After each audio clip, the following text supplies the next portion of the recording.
From an air duct in Nakatomi Plaza, it's the IGN Digigods. Please welcome two men who know what a TV dinner feels like, Wade Major and Mark Kaiser.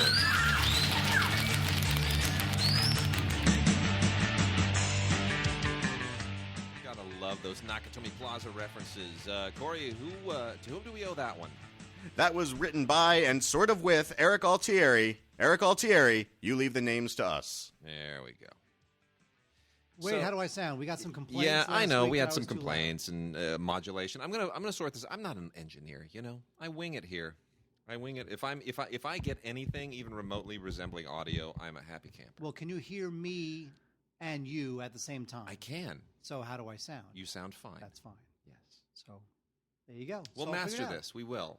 It may take us 20 years, but we'll master it. You know what else I've mastered? The art of the food I'm going to give you this week. Should I be scared? Huh? Really? Okay, here's the thing. You talk about some crap no one cares about, and I'm going to give. First, I'll show you it, and then I will cut you off a slice of it. Okay. Okay. I'll do the kid vid. I'm leaving now. You do that. I'm going to the refrigerator. I'll do the kid vid. All right. So, of course, as everyone knows, I have a toddler. I have a daughter who amazingly is now 2.5 years old and still not into Dora, and that is intentional. So with that, I'm just going to dismiss a couple of these things. Dora's double-length adventures.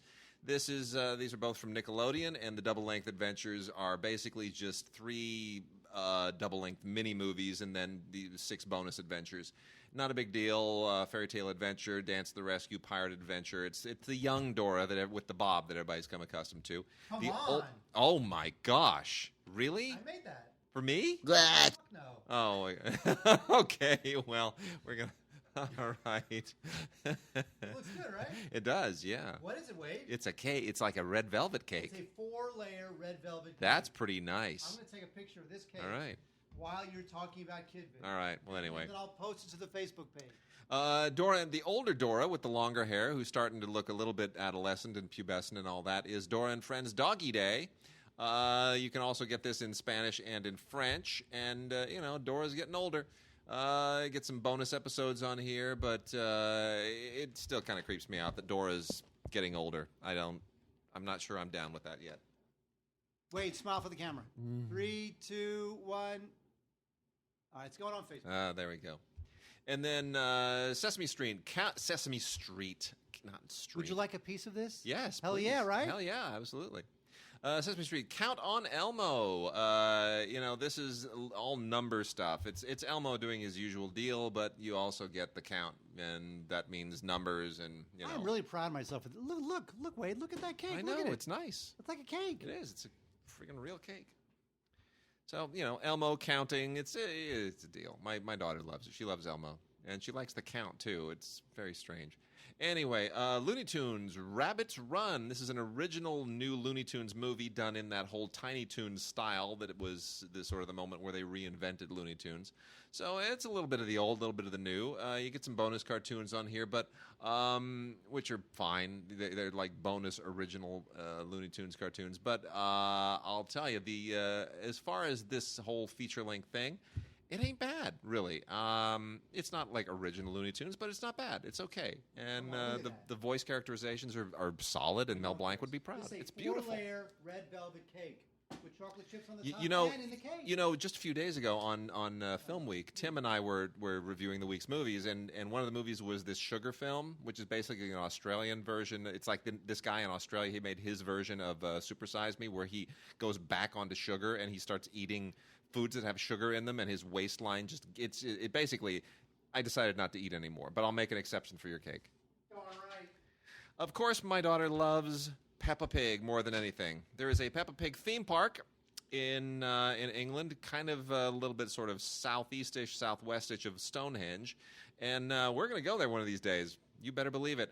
Peppa Pig, finally a brand new Peppa Pig DVD is out. We're slowly inching our way to getting to a fraction of the number of episodes that they had originally in the UK.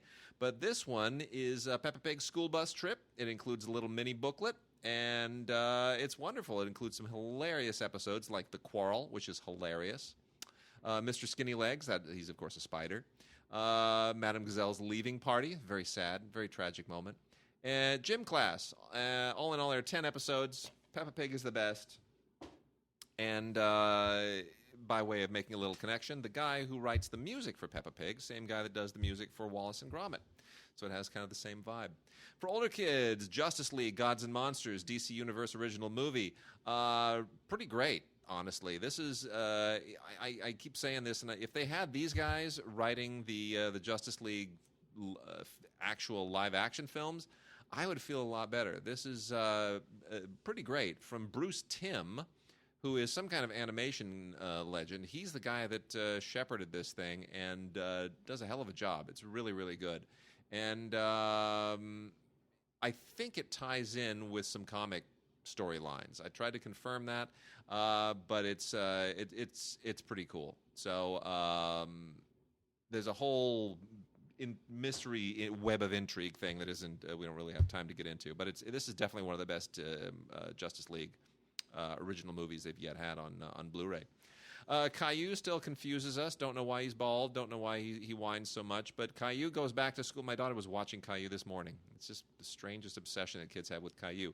This is the 25th anniversary of Caillou, so by all rights, he should be already grown up and married and had kids and divorced and suicidal and broke and living in a hostel. That's where Caillou should be.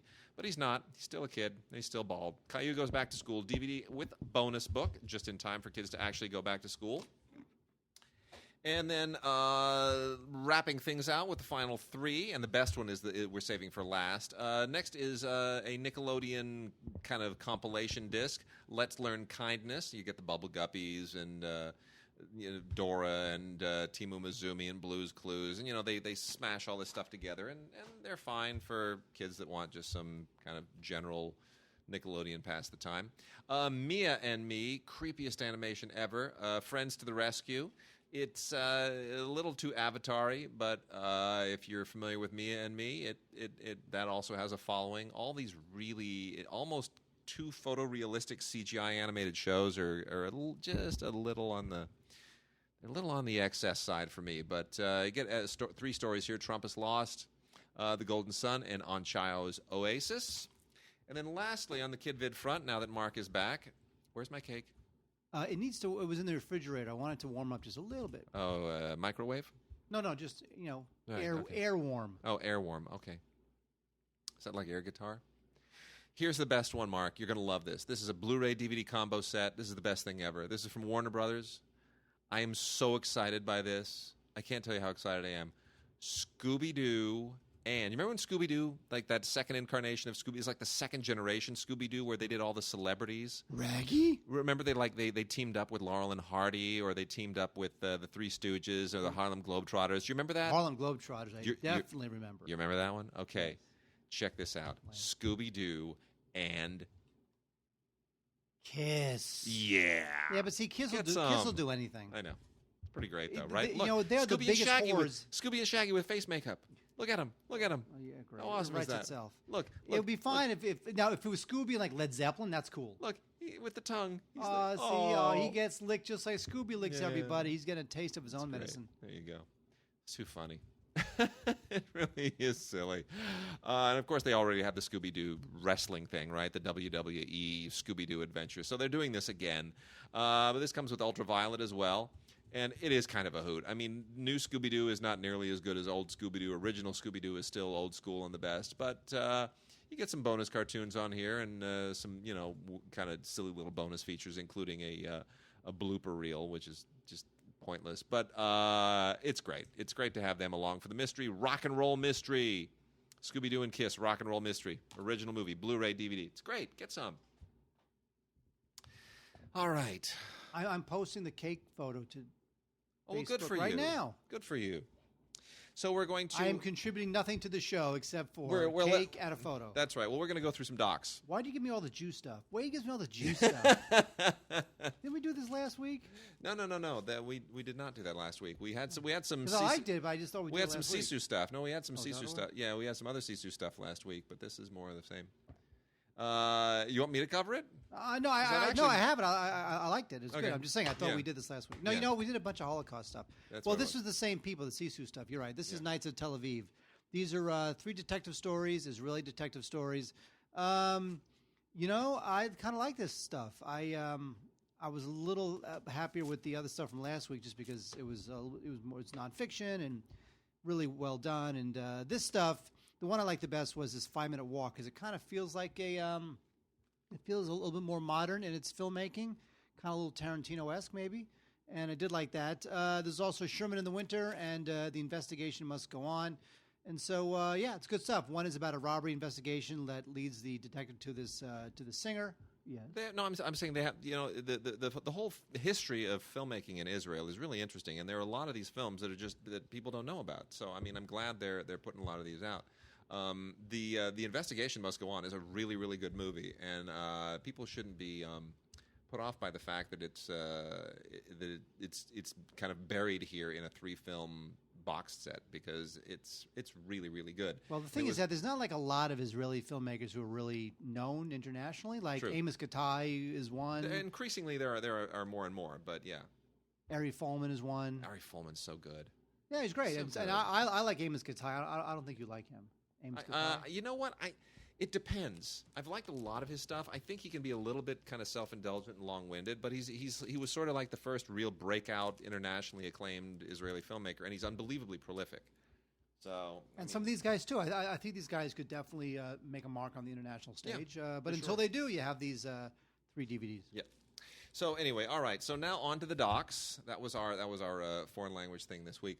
Antarctic Edge, 70 degrees south, is kind of a boilerplate documentary about a crew that goes basically to the Antarctic to do a lot of climate change monitoring of ice, this and the temperature of the water and a whole lot of stuff that I just do not have the mental gray matter to understand. This is essentially a production of Rutgers University. The team is from Rutgers, and it's very academic and it's very boilerplate, but it's also very interesting. And it's interesting in the sense that you don't have sort of talking heads sitting there arguing about whether or not is there or is there not global warming, is there or is there not climate change. These are guys who are actually measuring things, and you see them measuring things.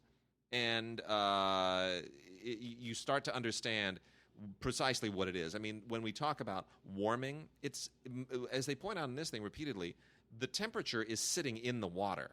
It's not the temperature you and I feel in the air. This is something that's not often explained with climate change. It's not like, oh my gosh, it's 95 degrees today, it's global warming. It's how much is sitting in the water. The water is warming. It's not the air, it's the water. That's the whole point of this. But there are interesting contradictions in here as well, and these guys are really struggling with a lot of, to juggle the data and to come up with what the data means. So it's nicely shot, but it's very dry and academic. And then, kind of on a similar vein, Outbreak, Why Wasn't the Ebola Outbreak Stopped Before It Was Too Late, is a Frontline from PBS. Well, now they have a cure. It's not a cure, it's a vaccine. A vaccine. Which appears to be 100%.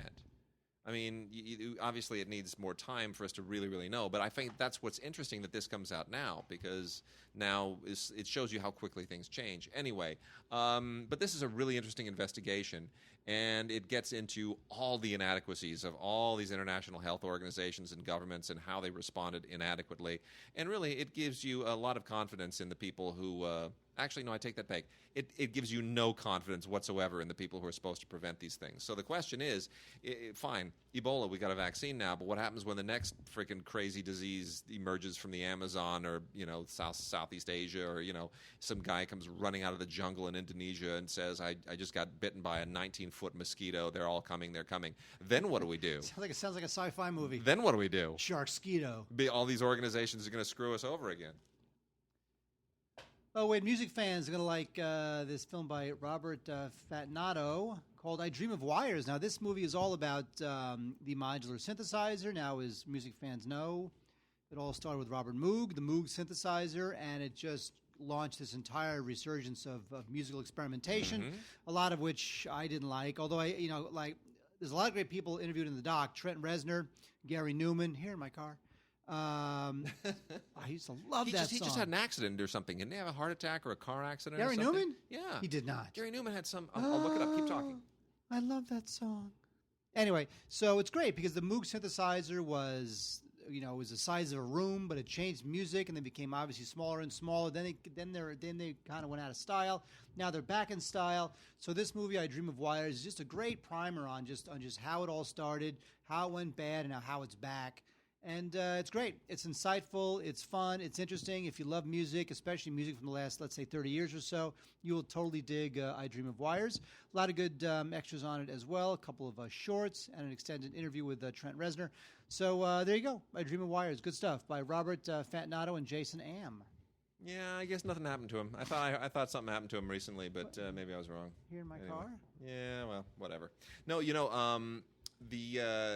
a good friend of mine who passed away just a few years ago was... He's only 57. He's still pretty young. I mean, he's not like an old doddering old man. A good friend of mine was Ruth White.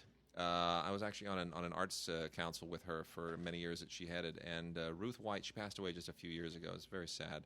But Ruth was one of the pioneers in Moog composition. She was amazing. She was a real electronic music pioneer, and wonderful lady, just amazing. So it's just an extraordinary talent. So I heard a lot about Moogs through her, definitely. Message from Hiroshima is narrated by George Takei, which makes a lot of sense. Yeah, there you go. And this is by Japanese filmmaker Masaki Tanabe, and it is basically a look back in history at what Hiroshima was before the bomb was dropped. Which is fascinating because all we know today is Hiroshima post-bomb. I mean, it was it was a city, it was destroyed, and then here's Hiroshima today.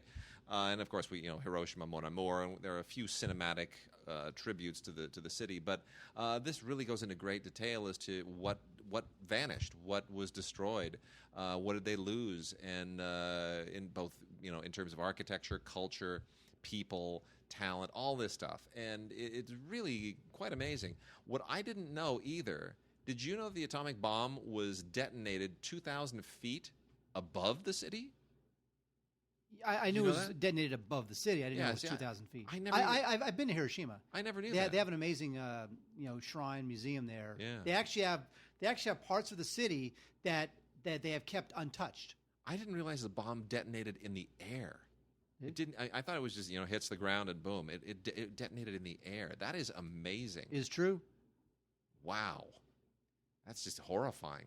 Anyway, a lot of survivors are interviewed here as well, and it's pretty great. There's this really interesting use of computer generation that sort of takes you back and tries to reconstruct the city. It's really good. It's really, really good. Message from Hiroshima. Good film. Good bit of history. Oh wait, I'm a big blues fan. By the way, there is your slice of. Thank now, you hang on. Now, take it. Now, you, as usual, you are the king's taster. Yes. So when you taste something, you have to tell me honestly if All you right. like it or not. Okay. You can't say, "Oh, that's good," and you don't like it. Like the smallest bite anybody's ever taken out of any food, like a mouse. Well, I want to make sure I don't die. Oh, it's good. It's really good. You're just saying that. You did good, Grasshopper. Really, really good. See, it's got the cake has chocolate chips in it. Mm-hmm. Very nice. And then it's cream cheese frosting. Oh yeah. I didn't use all the cream cheese frosting, so I froze what I didn't use, and I'll put it on something else. Very Cupcakes nice. Or something. Good man. Thank you. Mm-hmm. Anyway, I made a cake a couple weeks ago, and it was like a beginner's cake. It was like a lame recipe. But here's the thing: I don't want to make a whole cake because I'm one man. I got no girlfriend. I got no kids. I got nothing. I'm just a single man living in the world. So I don't want to make a 9-inch cake because that's like really pathetic. So I find recipes for 6-inch cakes. 6-inch cake, smaller, right? I can slice it up over the course of a week or give it to a friend comes over. Sure. So that's more reasonable. So this is a good recipe for a 6-inch cake. Pretty great. Whereas the first one I made was not very good because it was a bad recipe. Anyway, big blues fan. So in 2007, there was a cruise to the Caribbean. It was a blues cruise, a rhythm and blues cruise that had all these great blues stars. Bobby Rush, Buckwheat Zydeco was probably the most famous one. Cody Band. And it's great. So there was a guy there, and he wound up recording it. And, 100 minutes later, here comes Deep Sea Blues. Now, I wish that, here's the thing. If you love the blues and you're well-versed in the blues and you've seen all the great blues documentaries, definitely check out Deep Sea Blues. It's a great cool little sidebar to the blues. If you're just starting out loving the blues, I wouldn't start here. I would start with the various concert films and concert CDs and whatnot. But what if you're too happy to enjoy the blues? How do you get adequately depressed to actually get into the blues? Well, people don't get about the blues is that, yes, some of the blues was My Baby Left Me and blah, blah, blah. But a lot of the blues is pretty funny. There's a lot of really funny lyrics in the blues. Oh, well. So it's not always depressing music. Okay. And that's part of the fun of it. Okay. Sometimes it's My Baby Left Me, and sometimes it's, other fun stuff regarding... Like my baby walked into a bar with two rabbis. Well, usually not rabbis. Okay. Scale of 1 to 10, how good was my cake? You know what? Scale of 1 to 10? Okay, 10 being like professional, I go to a restaurant and buy it. 1 being like swill and gutter trash. I'm gonna say it's a good solid 4. I thought you said. No, I think it's about like a 7.5. Right, that's like it's like a 7.5. Yeah, it's about a 7.5 for sure. So good. Yeah. From the Athena line of Acorn is the Wild West with Ray Mears. A wild ride into America's historic frontier. You know, there's an interesting thing that's been going on lately, especially on Film Week. We've been talking about a lot of these westerns, and they're all westerns made by European filmmakers. Scottish and Irish and Danish and what have you, and they're all shot in New Zealand or in South Africa or in Spain. You know, like the spaghetti westerns, which were shot in Italy. They're all shot somewhere else other than here. And even though it looks fine, it's adequate. But I miss Monument Valley. I miss the whole John Ford thing, right? The whole the John Wayne John Ford deal where you go, wow, there it is. It's Monument Valley. Unmistakable. It's unmistakable. That's it. So anyway, this is what you get here. If you've been missing all of that, you can dig into the Wild West with Ray Mears and get some unbelievable photography and really scholarly background from an English wilderness expert of all things that just takes you into some unbelievable places. And it's not just Monument Valley. Obviously, you get into the Appalachians and the Sierras, and it takes you all over. In just a wonderful way. It's a great travelogue and comes with all the educational stuff. The Athena stuff usually does. So that is just first rate and wonderful. And then we got a couple here from Icarus that came out some weeks ago, but which really I've been wanting to recommend these for a while. Fans of filmmaking will love both of these. These are sit downs with some unbelievably talented filmmakers. The first one is Chantal Akerman from here. And Chantal Akerman is one of the great living French filmmakers. She's French language, we should say. She's Belge by birth, but primarily known as a filmmaker in the French film industry. And what we get here is a 1-hour conversation of her entire body of work, and she gets into everything. I mean, she's done shorts and features and documentaries and you name it. And she goes into all of her insecurities and her, how her work is approached and how she works, and it's great, especially if you want to see it like how work is seen through the eyes of a female filmmaker in Europe. It's very different as well. And then this is from the same series. This is by Frederic Chauffat and Vincent Lowy. This is Marcel Ophuls and Jean-Luc Godard, The Meeting in Saint-Gervais. And this takes place there's this little theater in Geneva where Marcel Ophuls and Godard sat down in front of a live audience and just went at it. And it's not always just them reminiscing and going, "Oh, I like you and you like me." There's nobody really ever has a pleasant conversation with Godard. He's contentious and he's cantankerous and he fights with everybody. So there's a lot of drama here. But it's really theoretically fascinating just from the way they look at the whole, not only film, but their own identities. And it's great. It's really, really great. So that also first rate. So the two are Marcel Ophuls and Jean-Luc Godard, The Meeting in Saint-Gervais, and Chantal Akerman, From Here. Both of them from Icarus. Really, really good stuff. So at this point, look, gods@digigods.com. That's the email address. You should send us emails and Vox boxes, gods@digigods.com. There've got to be more people out there who want to hear their voices on this ridiculous podcast. We have not gotten any Vox boxes It's recently. Summer. You can record it on your phone and email it to us off your phone. You could. You're just walking down the street. You think up a question, pick up your phone, record a voice tag or whatever, depending what phone you have, and just do a little voice memo and go, Wade and Mark, I think you guys suck. And then just send it to us, gods@digigods.com. Easily done. You can do it with your phone. Okay, the third person to email us with, you guys suck, Wade will mail himself to your home. I will put Wade in a gigantic 6-foot-tall FedEx box, and I will FedEx him to your home. That's not a bad idea. Where he will make spaghetti. It's not a bad idea. All right, so we've got some listener mails that I want to just kind of jump through a little bit. We also have some Blu-ray news, Wade. Oh, do we? Well, hit us with the Blu-ray news. Well, you always got to get into the Blu-ray news. All right. By the way, folks, let me just say, if you go on Amazon right now for the super low price of $225, they have a box set, the collected works of Bach. Of Miyazaki. A box set? Miyazaki. Oh, Miyazaki. The 11 film monster, yeah. Coming out.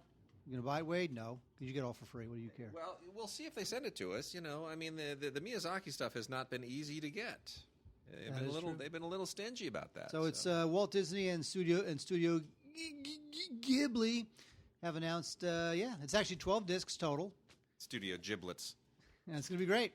Anyway, October 2nd is Age of Ultron, the Marvel sequel. Mm-hmm. A little bit over the... they got to... do some of those Marvel films. I like them fine. But what I liked about Ant-Man is that I felt like, okay, not every single solitary Marvel film has to involve the fate of the world. My aunt is not a man. She's my aunt. Moving on from that. So there you go. So it would make more sense if he were Uncle Man. I'm going to work this. I'm going to work it until I make you smile. Not going to happen. No, Now, I was very excited about the Otto Preminger Blu-ray collection because I'm a big fan of Otto Preminger. However, the films, while all fine, are not like my favorite Preminger films. They are Fallen Angel, Whirlpool, and Where the Sidewalk Ends. Hopefully, they'll come out with like something a little bit more complete, although I'm sure there's rights issues involved with that. And, so that's pretty much what's going on. World According to Garp is coming out on August 25th on Blu-ray, finally. Yep. George Royale, Robin Williams, love it. Jurassic World's coming out on 3D. That's coming out on, actually, we don't know when that's coming out, but you can pre-order it. And then, so there's definitely some good stuff coming out. Brilliant. So, here we go. Walter writes us and says... I just saw, speaking of Ant-Man, Ant-Man, and so much for a glorified cameo. Michael Douglas is all over the movie. Curious as to what you think. I'm an admitted Marvel fanboy with bias miles long, so of course I loved it. I also saw Witness is finally scheduled to hit Blu-ray. So excited. I think it's one of Harrison Ford's best. Yes. So, did you like Ant-Man? I did like Ant-Man, actually. You know what? Because, again, it felt a little more...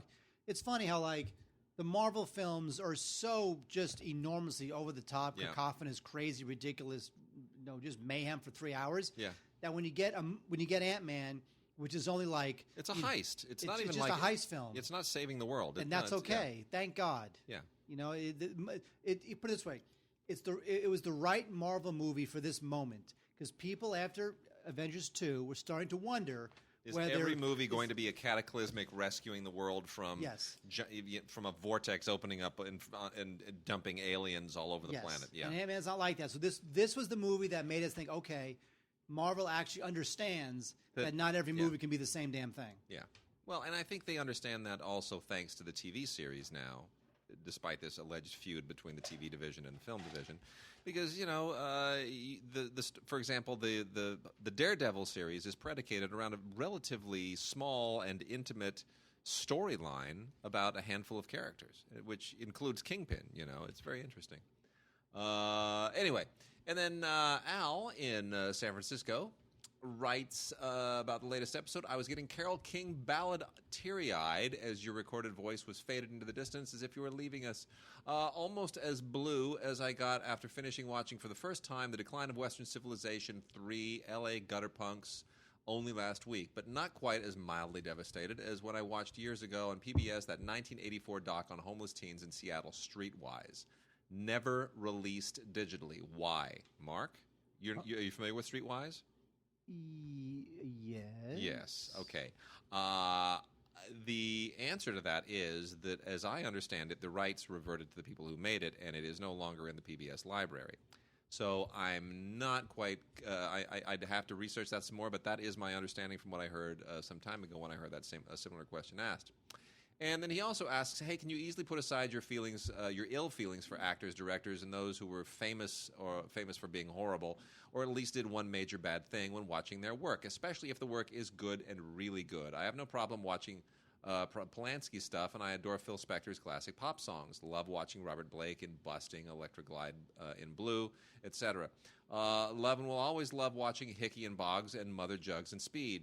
But I'm not 100% enjoying Peter Sellers' performances anymore. I've recently read about how unbelievably malevolent he was toward his children and an awful father." So the question is, how easily can you enjoy the work of people who have done horrible things in real life? Well, we have this conversation Yes, we do. often, especially Yes. nowadays in the internet age. Yes. And I think it really started with Woody Allen, at least in the Yeah. modern times. Yeah. Last 30 years. But those let's are just say. allegations. I mean, you can say yes. Well, he cavorted off with his stepdaughter, but yeah. But I mean, certainly that soured a lot of people. They're like, it is Sun Yi thing, creepy, nasty. I can't watch his movies the same anymore. But I mean, is there a line after which I would say, I can't watch this person's films anymore? Probably, if they're a child murderer, or remember who was that guy, Victor Silva? yeah, Right. Victor Salva. I can still watch Powder. I like Powder. Powder's a good movie, But he's not on screen. He's the filmmaker. I know the question is, it crosses it all. I think it may be harder if it's the actor in question. But even there, I mean, I will still watch episodes of The Cosby Show, and I'm not going to go rapist, no, because he's playing a character. I can make that separation. I can make that separation too. Yeah, and I can make the same separation for just meeting people in general. I could if I met Charles Manson and he were nice to me, I'd buy him a sandwich. Oh, No, I wouldn't. Would it be a tongue sandwich? I'd kill him. Is what I'd do. I'd strangle the man. I'd say, "You were supposed to die decades ago. You cheated death." And then from Luke. Luke says, "Hope you guys were not too puzzled with my following opening for this week's episode." This was a couple weeks ago. I guess I'm too much of an unapologetic Chris Nolan fanboy. I do have a quick question about Neil Blomkamp, though. Why do you think Elysium and Chappie are not living up to what Blomkamp set for himself with District 9? Was it that he did not have the proper guidance from Jackson, or is his style too specific and only works for the one film?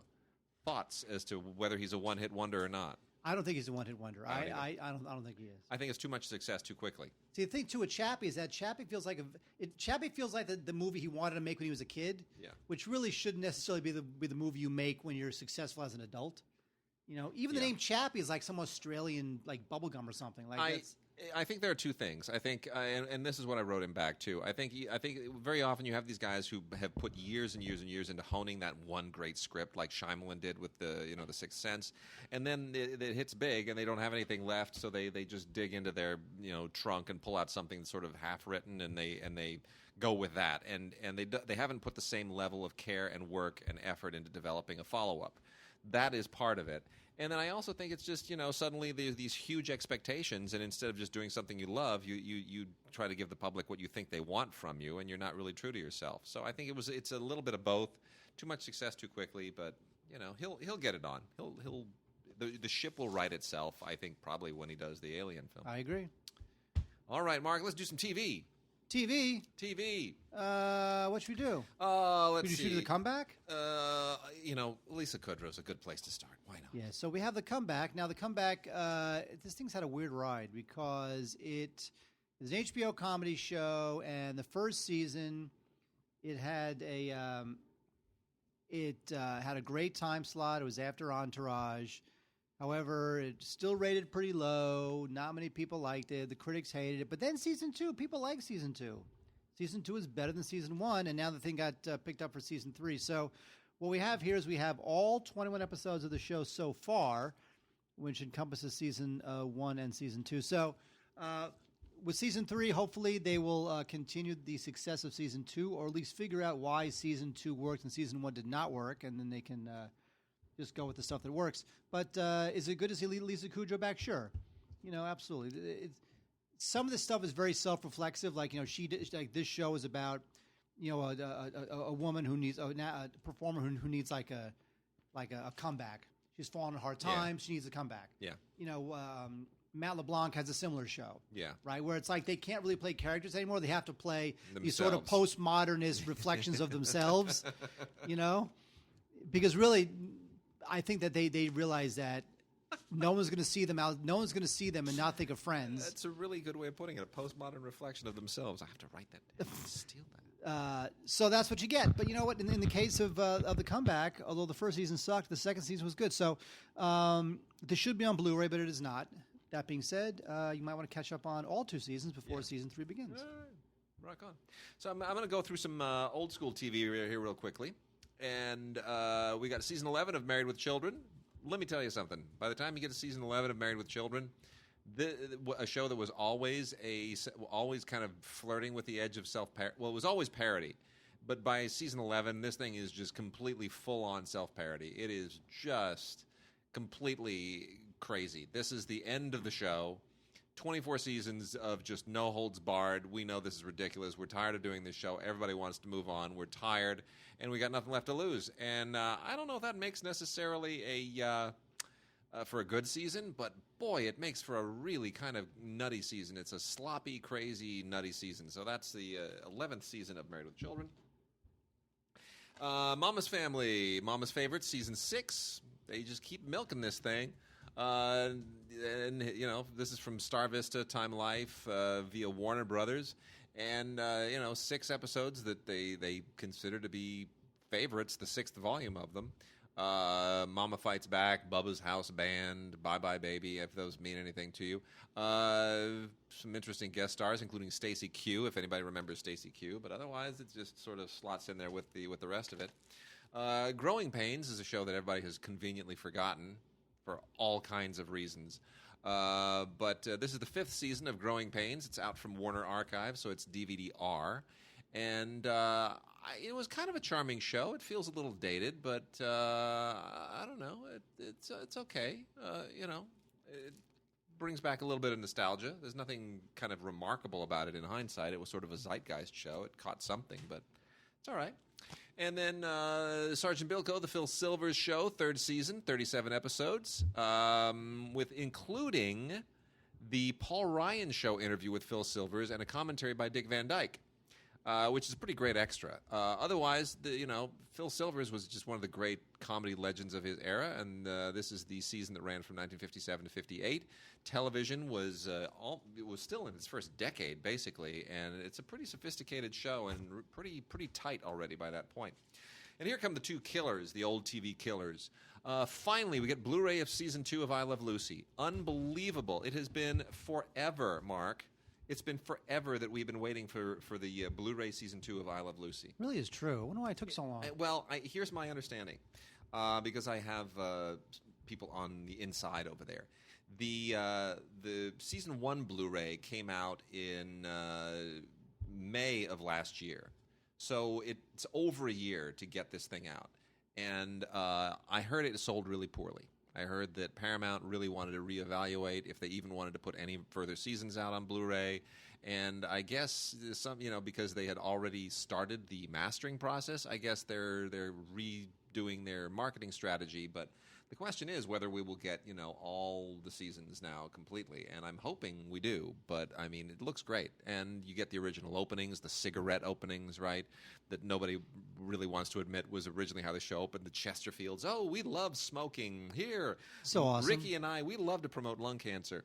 I mean, it's a different era, It's crazy. Let's rewrite history and pretend that doesn't exist. But you get, all the other stuff, the audio commentaries and the My Favorite Husband radio shows that inspired most of the original episodes. And it's beautiful. 31 season 2 episodes. You can watch them either way, the traditional opening that we're all familiar with the heart, or those original cigarette openings. And then, Mark, I'm curious about this. Why on earth would they release season 1 of The Man from U.N.C.L.E.? Is there a reason? I don't think there's a movie coming out. Is there a movie coming out? Man from U.N.C.L.E. movie? No tie-in whatsoever. Nope. So I guess it's just a sheer coincidence that we get the complete season 1 of The Man from U.N.C.L.E., 29 episodes on 10 DVDs. Fun show, really fun show. I'm glad it's coming out. It's too bad they haven't made a feature film out of it. Really is. I think that movie's going to be good. Come on. Do you really? Yeah, I'm wondering. Come on. Let me tell you something. Are Boo. you vaguely familiar with the plot of the film? No. Okay. Let me tell you something. Did it dawn on you when you were watching Mission Impossible, Rogue Nation, that it was the exact same plot as Kingsman? Did that dawn on you? No. It is. And it still hasn't dawned. Wait, It what is. was the plot of the Kingsman? When you have to, And I love that movie. I just can't remember what it was about. When you have to go rogue away from the organization itself because they've been infiltrated, and you need, and there's a guy who's trying to literally destroy the whole world so that he can create a new world in its place, bring the whole all of civilization down. Did that not dawn on you? No. Okay, it's the plot of both films. You realize that? Yay. Have you thought about what the plot for Spectre is, the forthcoming Bond film? It's no. that. It's that plot. Do you know what the plot of The Man from U.N.C.L.E. is? Basically that plot. You don't know that. It pretty much. Do you know what the plot is for the remake of Point Break? What? It's that plot. Okay, so somebody goes rogue. Yeah. It's somebody goes rogue to try to stop somebody who's trying to bring civilization to its knees. I feel a trend piece. Yeah. You're writing a trend piece, aren't you? I'm too lazy to write trend pieces. I'll call Justin. He does them well over at Variety. But bottom line, I mean, I said this on the radio on Friday too. So anyway, Man from U.N.C.L.E., it looks derivative. I don't get the feeling that it's going to be really great. So it'll be fun. Whatever. That being said, Rent the Kingsman. Rent the Yes. Kingsman. So good. We love that movie. Okay, How to Get Away with Murder. This is ABC show, part of the Shonda Rhimes empire of ABC. I don't even want to call them primetime soap operas, but they're very, They're soapy. They're soapy. Yeah. This one, luckily, features one of my favorite actresses who, fortunately, didn't get a lot of movie work, so she had to go to TV. But luckily, she went to this. Viola Davis. Yeah. Love her. She's fantastic. She is great. Anyway, the She'll movie's... get movie work again. I hope so. She's awesome. Anyway, it's about this... Viola Davis plays a law professor, and she's a defense attorney, and she teaches at this little college, and she selects these a couple students, I think there's 5 students, to intern at her firm, and they have to deal with all these horrible people. And learn how to get away with murder. Anyway, I like the show. It's a good show. It's a little soap opera for me, but still, I like her a lot. And the Shonda Rhimes empire, you can only respect it because the show's, even though she's got this big empire, she's not phoning it in. She's doing what she does.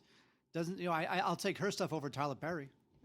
So from 2013, we have the first season of the Adult Swim series, Your Pretty Face is Going to Hell. Where do they come up with these titles?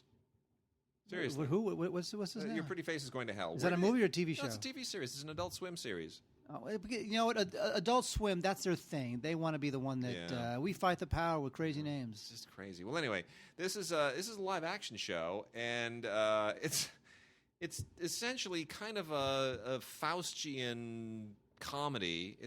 I still don't think it's funny, but it's this weird Faustian comedy about a guy who's a demon who's trying to climb the corporate ladder in hell, and he's supposed to drag souls down. Anyway, but of course, he's really quite a schlub. So it's basically like a sitcom in hell, and I get it, but it's kind of dumb at the same time. A lot of people think this thing is hilarious. It's very crude, very rude. So whatever, more power to them. Let's see. Let's see what season 2 brought when that comes out, because I'm not going to catch up now. Wade, Strike Back is Cinemax's very first scripted series, which means you've never seen it. Yep, true. Most people haven't seen Strike Back. No. This is a show. This is the 3rd season, is now on Blu-ray, and I think this show is fine. I can't say I watched every episode of this, but it's been on for 3 seasons now. It's about this British Defense Strike Force, and there's a lot of really grim-looking guys holding guns. That's what they do. And it's got Sullivan Stapleton and Philip Winchester, and it's all sorts of names that sound like they're a joke, but they're actually real people. And, it's a lot of it is exciting. I just feel like you can get this in any number of different other places that I don't know what Strike Back really gets you.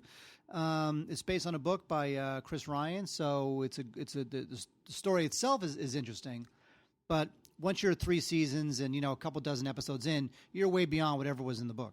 So, I guess if you can't get enough, crazy-looking spies running around with machine guns and fighting Colombians and Russians and Germans. And I guess check out Strike Back, because otherwise this thing has really not struck a chord at all with audiences, because, it's Cinemax. So there was a Lifetime series called Witches of East End, which got canceled last year, and second season of it is out now from 20th Century Fox, and I don't think the series is that bad, actually. I think it's better than Charmed. It's certainly more interesting than Charmed as far as, witch-centric shows go, or witch-centric dramas.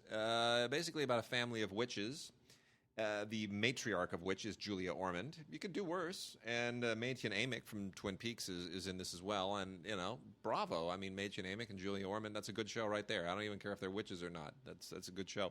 And I like witches better than vampires. If we're going to pursue some new television trend, please, more witches, fewer vampires, fewer zombies. Let's go with the witches. Witches can be attractive. Vampires, I guess vampires can be attractive too. I guess that's the point, but, witches don't scare me. I can enjoy them more. Anyway, not a bad show. It's traffics in a lot of the same stuff, but it's a lovely setting. The East End environs are certainly attractive, and it's nicely photographed. And they traffic in a lot of the same themes that we've seen in other witch shows. But it's fine. It's I thought it was well written. I'm surprised it didn't really hang. But I guess the Lifetime audience wants things that are a little less edgy and mushier. Should have probably been on a different network. That is true. Lifetime, Lifetime audiences, they know what they like. Yeah. And don't give them anything different, because they won't see it. And then When Calls the Heart continues its Hallmark Channel run. God, and this is When another calls one. Are you kidding? When Calls the Heart? This is what Michael Landon Jr. has going. It's all he's got going. So, he's going to milk those novels, those Janet Oki novels, until the end of time. Anyway, When Calls the Heart. There you go. Wade. This is Heart It's of the so Family. Beautiful. This is the latest one. It's Heart of the Family. And it's just as sweet and rural and schmaltzy and as all the rest of it. So hang with it if you've seen it before. If you've not caught on with it, you're probably not going to be into it. I'm into Robot Chicken, Wade. I can't say that I see the show as it airs, because I don't, but I do see it on DVDs like this one, Robot Chicken Season 7. Good stuff here. Lots of spoofs on like World War Z and Punky Brewster and Skeletor and Candy Crush, and they really do make these things as topical as they can in terms of comedy. So I do like Robot Chicken. It has not run out of steam for me. There's over an hour of extras on the DVD, not a Blu-ray, including commentary on all 20 episodes and the Christmas special, and also a couple cut sketches. And you realize why they were cut, but it's still nice to check them out.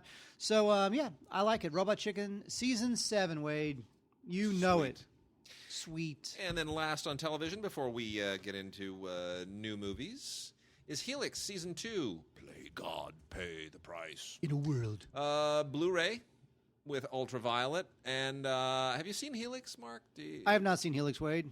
You know what? It's well done for kind of a horror. I mean, this is the new thing on television, is these shows that are all sort of centered around zombies, horror television is the new thing. Witches, dark fairy tales. This is our new thing on television, and I guess it's supposed to be a metaphor for how everybody feels about the world right now.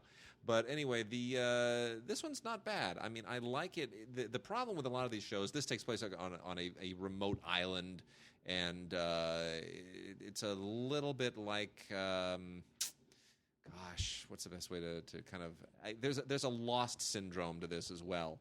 So they're sort of trying to build up the same sense of mystique, a little bit of sense of horror, a little bit of moodiness, touch of Agatha Christie, maybe a little bit of Joss Whedon thrown in for good measure.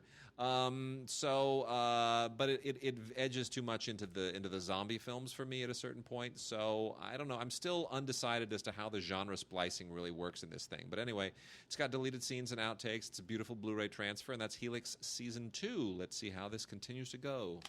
Wait, I remember when I saw posters for Insurgent, the Shailene Woodley thing. Yep. I thought, wait, they just came out with that last year. Yeah. No, that was Divergent. Yes. This is Insurgent. Yes. Two titles that sound so similar. Yes. I thought they were like re-releasing And one. the third one is Diverticulitis? No, it's called Detergent. That's it. So they all, because they get very messy in these movies. They run around and they get shot at and roll in the dirt. That they have to clean their clothes. I gotcha. Anyway, this movie is terrible. You know what? I think Shailene Woodley is just fine. I don't know that she has that it factor that Jennifer Lawrence has, although I don't think it's fair to compare them, but still we are because Jennifer Lawrence has the Hunger Games. Allegiant is the third one. Is that even a word? No. Anyway, you know what? There's just too much to keep straight. There's too little substance, no death. It's too long. It's got a threadbare plot. I just, some of the action stuff I guess is fine, but what can I say? It's if you're hard up for entertainment on a Saturday night, I guess you can go for Insurgent, especially if you saw the other one. But Robert Schwenke, who by the way is not a bad director, he directed the I remember he directed the Jodie Foster film Flight Plan. Yes. And he turned the screws on that. Yeah, he did. That wasn't bad. No. This is him pretty much in oh my God, I can't believe I actually got a franchise movie mode. And he's doing the two parts of this 2-part final episode Stop thing. it. Has got Just stop it. Harry Potter created that mess. Can you imagine if we had 4 Lord of the Rings films? If they'd have stretched that third one out into 2 films, it would never have won 11 Academy Awards. No. They wouldn't have. No. Frankly, the reason why it won as it is was not really for its quality. I just think that the Academy wanted to reward New Line for literally betting the company. Now, this is like 15 years ago, but they pretty much bet the company on those movies. They wanted to honor New Line and Peter Jackson and everyone involved because it was arguably the biggest gamble in movie history. It was. It was this enormous gamble. We are going to spend, $300 million or $400, whatever it was, $400 million on 3 film. It was $300 million on 3 films. That's what it was. It was like $100 million apiece. But by doing that, they were going to amortize the cost across it. But the question was, look, if the first one tanks, you're stuck. Yeah, you are. I mean, you are up. You know what? And but they did it. They rolled the dice, and man, the Academy just said, you know what? Well done. We love it. More people should gamble. That's what it was. It was honoring the gamble. Absolutely. I remember back in the day when they shot Back to the Future 2 and 3 back to back, and that was a big deal at the time. Yeah. Oh my God, they're going to spend $100 million to shoot 2 movies. Yeah. Now you spend $400 million to shoot 2 movies. Yeah. But anyway, so Insurgent. It feels, it feels like it's the 17th YA series out of another 65 that's going to come out in the next 10 years. So what the hell, man? Just enough already. I enjoy this series. Here's a weird thing. Well, I do. I enjoy this series. But here's the thing. I thought the first film was better than this one. I thought Divergent was better than Insurgent, where the opposite is true with the Hunger Games. The first Hunger Games was crap, and that has been getting better each time. So I hope this thing starts to improve again because this feels like a total middle movie. This feels just like treading water. It really does. Because you know why? Because there's not enough plot. Because you're going from the first act. If the first film is the first act, yes, and the third and fourth films, or let's say the third act, this is the second act. Also, because something happens here that is incredibly anticlimactic. Because at least with and not to give anything away for those who haven't seen it, but at least with the Hunger Games movies, you are just waiting for Katniss to just get it going with Donald Sutherland. He is just there and throwing everything at her, and you just want that big showdown at the end, right? You just want to see President, whatever the hell his name is, just get it, and it's building to that moment. And you think that this is building to a similar moment, and then it just goes, no.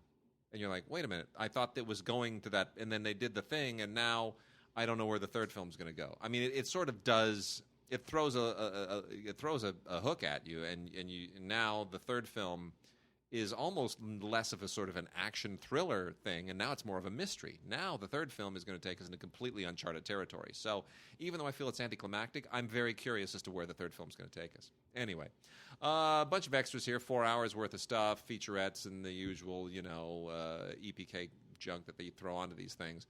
But ultimately, it's a movie. It's a really good transfer. They're doing a great job with the transfers. The audio is just, it's kicking on Insurgent. Audio kicking. Maxes out the speakers big time. Good. So what you're saying is it's kicking? It's kicking. Wow. Totally kicking. Wow. All right. Let's see what else we got here. Mark, Home is one of the worst animated films I've ever seen. It really, you know what? Look, it died with the title, Home. I don't know. Why not just call the movie The? You would have expected them to think, oh, this is too shameless of a ripoff from E.T. But no, they went with it. And DreamWorks, man, are you really really? I mean, is this what it's come to? Aren't they laying people off? They're selling the lot. It's a fire sale now. Because they keep coming out with movies called Home. Man, the house that Shrek built, and that was it. It was done. I know. I mean, they haven't been able to do anything ever since Shrek 2. Look how pandering this is. Oh, look how terrible. pandering that It's looks. I mean, Shrek at least looked like it was a little bit like for the kids. It had a little bit of kid appropriate edge to it. Well, where it felt like something a little bit naughty was going to happen. Yeah. But Home was just more crap. Yeah, no, it's lame. Anyway, this is Home, Blu-ray and DVD combo set. It's got the ultraviolet thing on here, as they all do, and it's E.T., man. It's basically E.T., except with this really ugly purple alien that and frankly, Lilo and Stitch did the same thing, less obviously. Lilo and Stitch is also an E.T. ripoff, but a really charming one that's really clever and very nicely done in 2D animation, no less. But this thing, is the alien. It's not even a cute name. Oh, come on, stop. Rihanna, Steve Martin, Jennifer Lopez, a few others do the audio voices here. It's nothing special. I'll tell you what I keep kind of coming back to, and I'm sorry it's not on Blu-ray. Every Secret Thing is only on DVD, but here's what's interesting about this. Yes, on a certain level, it plays just like a straight-up Law and Order episode. It basically may be kind of like a lower tier serial killer movie. The idea basically being that many years ago, these 11-year-old girls did kind of in the Peter Jackson film Beautiful Creatures. Sure. There's some famous murder that these two 11-year-old girls were a part of, and they've been legally obligated to not see each other ever since. And here we are, suddenly something is now happening many years later that puts suspicion on them once again when they are adults. And the woman who who sort of solved the murder originally when she was a lower-level police officer, she's now a detective in charge. And a lot of interesting stuff going on here. What's interesting is this is an all-female deal. That's what makes this more interesting than it normally would be. Based on a novel written by a woman, directed by a woman, Amy Berg, and basically optioned and then produced by an actress turned producer, Frances McDormand. So it's all the suspects in the film are women. The lead detective is a woman. Really an interesting. From that standpoint, the fact that it's completely female in every way, without appearing to be obvious about it, is very interesting. Amy Berg, of course, great documentarian, has made a lot of really great documentaries, including the recent one about the pedophile sex rings in That's Hollywood, right. which bombed, by the way. Which bombed, well, because everyone's afraid of it. But it's good. Have you seen it? No, it's good. Not. Is it really? Yeah, it's good. It's worth checking out. But nobody wanted to get any traction behind that movie because that's just lighting a fuse. Nobody wants to see where that thing goes. But anyway, Nicole Holofcener did the screenplay. Not a great film, but certainly an interesting film. So props to Every Secret Thing, and I wish they'd put it out on Blu-ray because it's a good moody thing. Amy Berg does a good job directing this, and I'd love to see her do more feature work. Wade, we have a movie here that we can't recommend at least I can't recommend, called Adult Beginners. Adult Beginners is it's one of those it's a four-hander. It's a four-hander, Wade, with Rose Byrne, who, by the way, I think she's moderately delicious. She's moderately delicious. Absolutely. I have to say that. Sure. Nick Kroll, Bobby Cannavale, and Joel McHale from The Soup.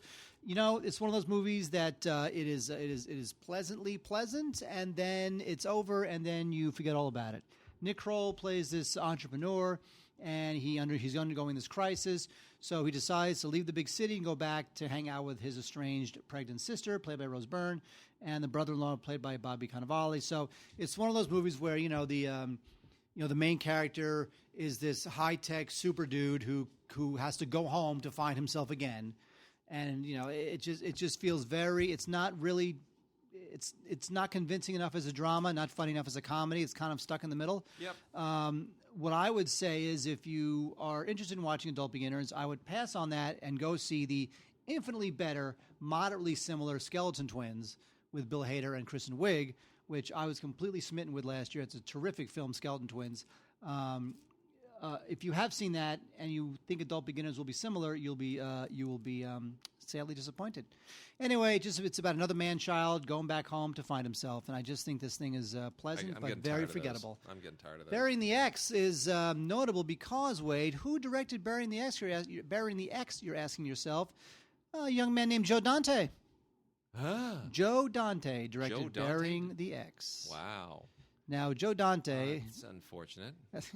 Joe Dante has not done he's directed films, but we're a long way away from Inner Space and Gremlins and Explorers and Twilight Zone the movie and The Howling and all those great films that he did, back in the 80s and early 90s. So now we have him doing this thing called Burying the X, where Anton Yelchin plays a guy who is scared to break up with his girlfriend, but he has to break up with her because she dies. However, it turns out she's undead. Me no like Anton and she Yelchin. has come back from the dead to get him back. Anton Yelchin has a weird cadence to the way he talks. It bothers me. It does. It's very strange. How dare you? Yeah. Anybody who thought this would be a return to form to Joe Dante, Joe Dante did not elevate the material. The material brought him down. Yeah. It's almost for hire work at this point. It's just a genre mashup that is just not great. Wouldn't you love to see Joe Dante get a Marvel film?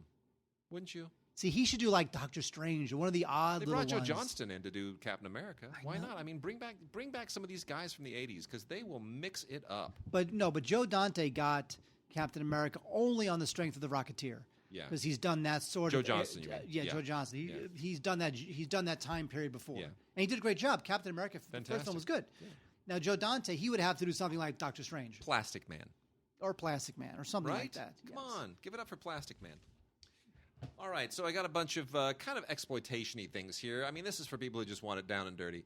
So we got a Maori film, a New Zealand film here from the Magnet line of Magnolia. It's called The Deadlands. It's basically just a Maori revenge film, a tribal Maori revenge film. Chieftain gets killed, and his son has got to avenge his dad, and it's a lot of sweaty and muscles and stabbing and hacking and all that kind of stuff. It's good. It's got a good style to it. It's an interesting film. Toa Frazier directed it, and we'll probably get some Hollywood work at some point out of this. I gotta believe. Then we've also got Into the Grizzly Maze on DVD. For whatever reason, there are some named people in this thing, like Thomas Jane, James Marsden, and Billy Bob Thornton. Into the Grizzly Maze. I don't know how they wound up in this thing because it's kind of cheesy. I guess it's just a payday for everybody. Basically set in Alaska. It's one of those survival movies. It's kind of like what was the Liam Neeson deal? Taken. No, the one where they with the plane Wars. and the plane and then the bear, the wolves, with the wilderness, and the fight and the where they I love that movie. The thing. Wait, don't stop the recording. By the way, I love that movie. That movie was great. And I can't remember the name. Don't stop it. Stop anyway, it. Stop it's it. kind of like that. It's called like The Gray. The Gray. That's it. The Gray. That's it. I like that movie a lot. That's it. It's The Gray. Anyway, this is basically running from a killer bear. It's a similar kind of a deal. There you go. We spent more time trying to remember the title of The Gray. Of a movie we like a lot, and it's can't remember. So it's The Grizzly Maze. I mean, look, Billy Bob Thornton and James Marsden are good in just about anything. Thomas Jane is a little bit miscast, but I like some of the choices he's doing. It's not great, but whatever. And then we got a thing here also called Appetites. True love has never been so deadly is the worst tagline ever. True love has never been so deadly? What does that mean? Anyway, this tells you everything you need to know. Describe the artwork for people. What are we looking at here? It's a man and a woman sitting on a motorcycle. She's behind him. And what's in her hand? A knife. And what's in his hand? A gun. Yeah. And they're all dirty and bloody. Yes. They just had dirty, bloody sex. And then what's in the background? A burning car, upside down. Car. Okay, so which I can keep explaining the cover. Yeah, it really has nothing to do. Words on the top. Yeah, it just doesn't have much to do with the thing. Anyway, the deal here is that you've got this girl named Daisy and her brother, and they just live in the desert and kill people, and worse, and that's it. That's pretty much it. And then she meets a guy who kind of steals her heart, and suddenly that turns out to be not quite what she expected. So there's some kind of really ridiculous and unruly twists and turns in the story. The whole sibling thing and then the lovers on the lamb thing mix up in a very unorthodox and kind of distasteful way. It tries to sort of gross you out and gore you out in ways that don't make sense, but whatever. It's called Appetites, and it's everybody's trying to be a little more extreme with their independent genre stuff. We've also got Lake Placid versus Anaconda, Crocs on the dock, Snakes on the lake. Everyone's trying to do the asylum thing now, the Sharknado deal, and they're all trying to find some Corman-y way of being a little bit over the top and a little bit scary at the same time. Anyway, this is just gigantic anacondas and crocodiles on this lake, and that's your monster movie for the week. It's ridiculous. It's over the top. It makes no sense. No, the effects are middling. That's not your monster movie of the week, Wade. What's your monster movie of the week? Wormwood. Oh, jeez. That's good. Is it? Yes, this is micro-budget filmmaking at its most ridiculous and kind of awesome. This is it's a post-apocalyptic world. Comet destroys the Earth. It turns everybody into zombies except for a couple people. And, it's just a bunch of mayhem and murder and cars driving around real fast and macho ridiculousness. And, you've got to hand it to these guys. Kaya Roach Turner directed it, and what I would assume is his brother, Tristan Roach Turner. If not, that's a hell of a coincidence. Produced it. And you know what? This thing, it's micro-budgeted, but it has a lot of ingenuity. It's a lot of fun. They take liberties with the whole zombie thing, which, of course, is great. And so Wormwood, Road to the Dead, I got to say, from the good folks at IFC Midnight, this is kind of a zombie blast. I was kind of into this thing. I just, I appreciated, you felt these guys were going into it saying, let's take these genre tropes, let's turn them around a little bit, even though we don't have a lot of money. The fact that they didn't have a lot of money didn't limit their possibilities. It opened them up. So they were able to take a lot of the cliches of zombie movies and Mad Max type films and just turn them on their head. I cannot wait for the new Mad Max to be out on Blu-ray. I can't. I can't. I want to watch it like 3 more times in a row. I want to just put it on a loop. Just sit and just get like a trough of food. Yes. Get myself like a catheter and some kind of colostomy bag. And I will just camp out in front of the television, and I will just stew in my own juices for like a week and a half and just watch that movie on a constant loop. That's what I'm going to do. Colostomy bag, catheter, trough of food. You cray-cray. I need nothing. Put it on an IV. Forget the trough of food. IV. You cray-cray. Hook me up to a machine and just let me watch that movie on a loop. Mainline it right into my brain. That's all I want. The Last Survivors, as long as Mark is talking about the Mad Maxy kind of a thing. Last Survivors is not bad, actually, for that kind of a post-apocalyptic-y kind of a deal. Good action, well done, not bad. Haley Lou Richardson, Boo Boo Stewart, and Max Charles are the top liners here. None of them are people I have ever heard of. I've never heard of any single one of them, not at all. Anyway, this was, I don't believe that this actually got a proper release. But anyway, this is kind of in a post-apocalyptic-y, post-drought society. And, few people hanging around and not enough water to feed everybody. And water is the thing that has sort of, destroyed the world, the lack of it thereof. Anyway, we get into the usual post-apocalyptic survival mode, but it's not bad. It's really not bad. It's pretty well done. And Tom Hammock is the guy who directed it. Another guy with a real future. I think some good chops there. So there it is. All right, Mark, that is our show for the week. That's the show for the week. So go ahead and send us emails and your Vox boxes at gods@digigods.com. Seriously, like Mark said, you can send us a Vox box just by doing nothing in particular, just walking down the street, do a voice memo, and zap that thing over to us, and you will become part of our show. We want to make you famous, and we also need things to occupy time during the show so that it's not just the two of us, yapping and kvetching at each other. Really, mostly you yapping. It's mostly me.